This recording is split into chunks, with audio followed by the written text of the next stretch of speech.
नमस्ते दोस्तों, गुरु तेग बहादुर जी का 400वां प्रकाश पर्व 21 अप्रैल को यानी आज मनाया जा रहा है। गुरु तेग बहादुर गुरु नानक के सिद्धांतों का प्रचार करने के लिए जाने जाते हैं। गुरु तेग बहादुर प्रकाश पर्व उनके जीवन और शिक्षा को याद करने के लिए मनाया जाता है। गुरु साहिब एक बेहतरीन कवि और विद्वान थे जिन्होंने सिख धर्म की पवित्र पुस्तक श्री गुरु ग्रंथ साहिब में बहुत योगदान दिया था। मुगल शासन के समय में हिंदुओं का काफी उत्पीड़न होता था। मुगल सम्राट औरंगजेब के शासनकाल में लोगों का इस्लाम में परिवर्तन होने के लिए मजबूर किया गया था। उस समय उन्होंने गैर मुसलमानों के इस्लाम में जबरन धर्मांतरण का विरोध किया।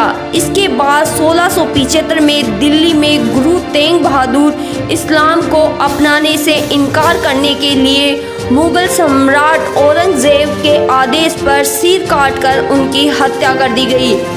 जहां गुरु तेग बहादुर जी ने अपने प्राणों की आहुति दी थी, उस जगह गुरुद्वारा शीशगंज साहिब बनाया गया।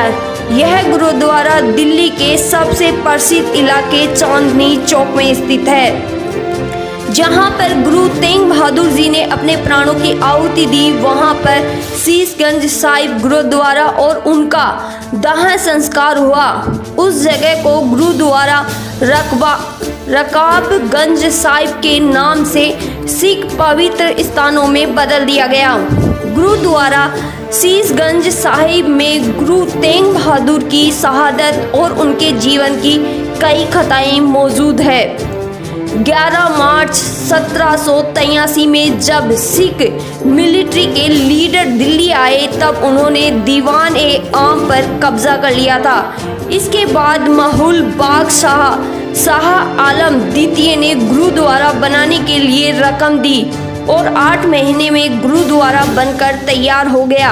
इसके बाद मुस्लिम और सिख में इस बात का लंबे समय तक विवाद रहा कि उस स्थान पर किसका अधिकार है। ब्रिटिश सरकार ने उस समय सिखों को इस पर अधिकार दिया। इसके बाद 1930 में शीशगंज साहिब को पुनः व्यवस्थित किया गया। गुरु तेग बहादुर का नाम त्यागमल था। गुरु तेग बहादुर नाम उन्हें गुरु हरगोबिंद जी ने दिया। तेग बहादुर के भाई बुद्ध ने उन्हें तीरंदाजी और घुड़सवारी से प्रशिक्षित किया। बकाला में रहते हुए गुरु तेग बहादुर जी ने उस स्थान पर लगभग 26 वर्ष 9 महीने 13 दिन तक तपस्या की थी। उन्होंने अपना अधिकांश समय ध्यान में बिताया था। उन्होंने गुरु ग्रंथ साहिब के कई भजनों का योगदान दिया, जिसमें श्लोक और दोहे भी शामिल हैं। उनकी रचनाओं में 116 शब्द और 15 राग शामिल है। गुरु तेग बहादुर को गुरु नानक देव की शिक्षाओं का प्रचार करने के लिए बड़े पैमाने पर यात्रा करने के लिए जाना जाता है। 1675 में मुगल सम्राट औरंगजेब के आदेश के तहत गुरु तेग बहादुर जी को दिल्ली में मार दिया गया था। गुरु तेग बहादुर जी सिखों के 10वें गुरु गोविंद सिंह के पिता थे। दोस्तों, अधिक जानकारी के लिए हमारे चैनल पर बने रहिए। लाइक, सब्सक्राइब तथा शेयर जरूर कीजिएगा।